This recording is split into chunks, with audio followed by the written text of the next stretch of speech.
Welcome back, everybody. We are tackling this week's trending stories with another round of New Day Hot Topics. On today's panel, we have KIRO Radio's Colleen O'Brien, who just joined us, and our returning podcasters, Eula Bynoe and Jeannie Yandel. It's so good to have you guys around. So here's where we're going to begin. Something happened in the chambers of the Commons in Britain that has never happened before. So let's take a look at that. In the Euphrates Valley and surrounding areas. I found something on the web for Syrian democratic forces supported by premonition.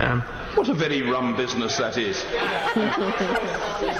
An intervention, but I do apologise for that. It is very rare that you're heckled by your own mobile phone. On this occasion, it is a That's new... one of the things I love about the Brits. Is Yes. They're so good with words, Yeah. so witty, but this is always such a very serious. And, Oh, it is. Lots of little sounds coming out like this.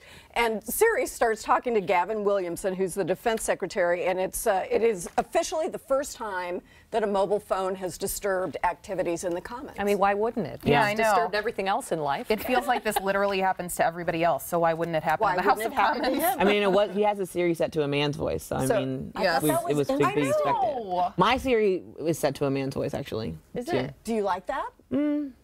Why did you do that? I mean, honestly, there wasn't really good reason. I think that it just came through stronger when I was giving directions and things like that. And I also felt like I didn't need a woman tell me what to do when she has better things to do with her time. No, honestly. You're very busy. You don't have time to tell me how to get to the mall. No, Yeah. it should be a man. I mean, I need men to do more things for me. Fair. That's Well, a lot actually of that's AI a really is good female, idea. yeah. Yeah.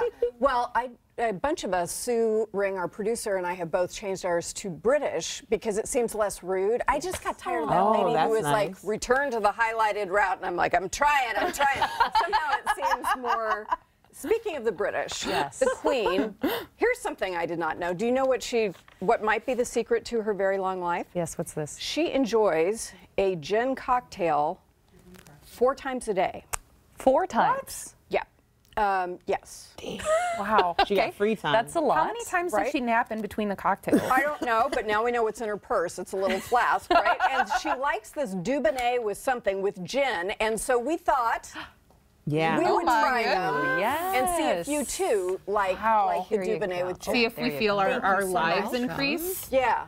Enjoy. I think Thank it's pretty you. cool because she has a lot on her plate, right? And she needs to wind It's down. very pungent. I know. Do you know what Dubonnet is? I don't. Nope. No. It's here we go. It's a fortified Doesn't smell wine. ginny. It has Ooh, a herbs and fortified wine. spices. Yeah, fortified with that kind It's of stuff. liquor with That's not liquor. bad. Aperitif and then gin. It's liquor mixed with liquor. Yes! This is something I would probably drink as an inexperienced Holy- drinker. I Like know. 21, It's it's bracing. strong. It's bracing. That's the Wow. diplomatic way to say it. What a bracing beverage. Well, that tastes exactly like NyQuil. I'm going to take another many sip. I does kind of that like get? it. Awful. Does that make me a She's queen? 4 a day. Yes. Apparently, Yes. you have to be a royal or work up a Yeah. tolerance. I like. And so, are you supposed to squeeze this in it, or are you supposed to take like maybe that'll make it better. Do Like something tequila? with the lemon for sure. Yeah, It's we've good. got to introduce her to a margarita. I like it though. Right. Okay, our next, we've gone through around try the this world again. and whatnot. We're going to spin the wheel and we come up with surprise hometown headlines. So we have found out recently that people have very different feelings about Jeff Bezos and Bill Gates. They are blaming Jeff Okay. Bezos and Amazon for rising rents and clogged streets and potholes and hangnails and whatnot. And Bill Gates is largely admired. How do we feel? Colleen? I think that that's probably an accurate portrayal of how the public views the two, but I think that the time between the two and when they came to rise is different. Bill Gates has been around for a lot longer. He's had time to back away from his company and do more philanthropic work, so of course we're viewing him in a better light. Jeff Bezos, less media friendly. We don't get to hear from him very often. I think that contributes to the icy reception he gets in Seattle. And also, you can't argue that a massive employer like Amazon has caused some issues. Whether or not it's their responsibility to solve them, I'm not going to say. That is pretty good instant analysis right there by Miss Colleen. Yes, mine Any is not as good. I mean, I feel like part of Jeff Bezos' problem is he looks like Lex Luthor. So we're predisposed. With the puffy yes, vest it's and- just not helpful in the bald head, and that's not a really helpful thing. But I found a picture where he looks like a turtle, and I sent that to you. That's true, you did. Less threatening? You did. But also, I mean, when Microsoft was in its heyday, nobody in Seattle liked Microsoft either. That's a good point. And they're now with the foundation and the good works all over the world for many, many years, he's had a chance to. But can I just speak up for Amazon Prime, because my whole life is about whatever appears on my porch. Yeah. Right if before, I just got a notification porch, right before this. I don't need it, whatever it is. All right, so we're flipping the wheel again, and we're landing on globetrotting.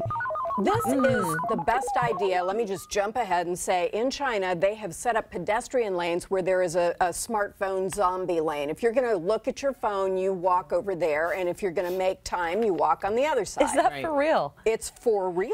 Look at it. There's a picture of somebody doing it. Now we're catering to this. And there's not enough room for people going both directions. We're getting them out of our way. Okay. That's a good argument. It might make you feel better to know that there are passive-aggressive messages in the lane as you're looking down. Things that say, like, please don't stare at your phone for the rest of your life. It's true. Like, that's there's messages. Yes, well, that helps a little bit. I feel like that would help. I watched a lady, I was at the Mariners game, and we were in line, of course, at Kid Valley for a burger, and they have, you know, the aisle dividers. She's talking on her phone, smashes into the aisle divider, gets kind of a determined look on her face, and takes another run at it because she's on her phone and she can't take in what's going on. And I thought, that's scary. And a good reminder that we should get off our phones. We need to get off of our phones. All right. I got rid of my phone. I have a flip phone now. We just spun the wheel and we've landed on score. I know. You're my inspiration. LeBron James has left Cleveland, which has, I'm sure, made Cleveland people so sad because they've got the Browns and they have the Cavaliers without LeBron. He's making $154 million with the Los Angeles Lakers over 4 years. I can't even, my mind. What I can't believe is that I did not know his age, and I read it in that article. How old is he? 33. He's the same age as me. I always think about that. Same here. Yeah. It hit me like a ton of bricks this morning that he's the same age as me and just signed a $154 million contract. But get it. I mean, if you can negotiate that kind of money, take the money. Oh my God, I'm so tired of people arguing like you make too much for what you do. No way. This is a capitalist society. Right, Take what you can get. Yeah. And he did he brought Cleveland a championship and 2 other finals.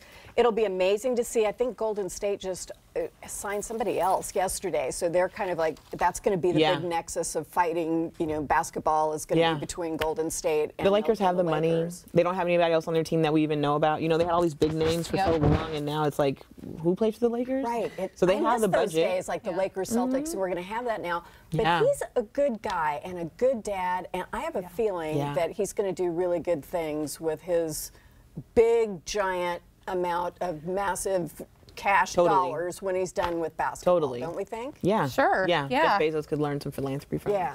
Did you see LeBron leave the press conference that he got his married? bag? With his, it's when the he best picked up gift the big now. giant handbag was when I thought, okay, that's the sassiest walkout I've ever seen. But I need men to be more sassy and like reach into their feminine side because they got it. Yes, he accessorized. Who it was knew amazing. that was the next big thing for men is a giant handbag. All leads us back to the Queen. It's just one big cycle. Cheers to that. Cheers, everybody. And then thank you all very much. Please come back and we'll just stay for hours, actually. After the break, meet Seattle PD's specially trained weapon for sniffing out a terrible crime against children. We're going to tell you how this crime-fighting team works after this break. All right.